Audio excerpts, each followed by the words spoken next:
I just tried getting myself out of monetization jail by using the beta remove music feature in YouTube. What's happening, Panda Nation? Peter Von Panda here. This video behind me actually got flagged and had a copyright strike or claim against it. And that's because I actually used one of Cardi B's songs to test out this little speaker that I did a review on. Now, what that did is it just gave me a notification now, even though I did this video a while back. So it took them a while to, I guess, match it up and so on to claim it. But YouTube Studio now has a feature that's called Remove Music, and it's in beta, apparently.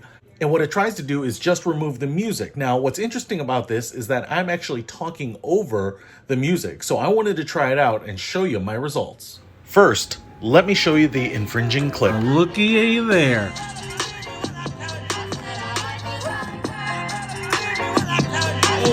Now I like dollars, I like diamonds, I like stunning, I like shining, I like $1,000,000. I can tell you right now, they're working. I'm not getting any errors. So when you get a notice of a strike, you can actually log into your YouTube Studio and go into an editor, and it will show you the duration of time that the clip is infringing. And then you can go and select a few different options. So I selected mute song, which is apparently in beta, but you can just trim out that section or replace it with some of the free music that they have in the YouTube Studio. So I selected mute song.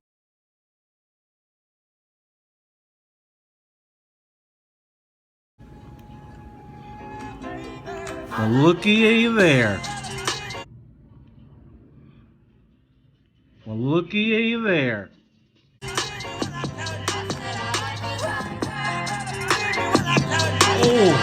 I like dollars, I like diamonds, I like stunning, I like shining, I like $1,000,000. I can tell you right now, they're working. All right. So, I can tell you right now, they're working. I'm not getting any errors. I'm on the latest iOS here, so no compatibility issues. Totally works, plug and play instantly. So that was my first time using the remove music feature, and I actually thought it worked pretty well. You know, obviously my voice, the audio that it was picking up of me speaking, sounds kind of muffled, garbled a little bit, but it's a pretty nice feature for not having to go ahead and do massive surgery to an old video. And obviously it kind of removes a little bit of the point, especially when you're trying to listen to music or assess audio quality. But if it's something that means, one, maybe you can monetize the video again, that might be getting decent views, or maybe two, it's a strike or something that's really going to put you in the penalty box, it's nice to have that option. So the remove music beta feature, that's what you can expect. Peter Von Panda, out.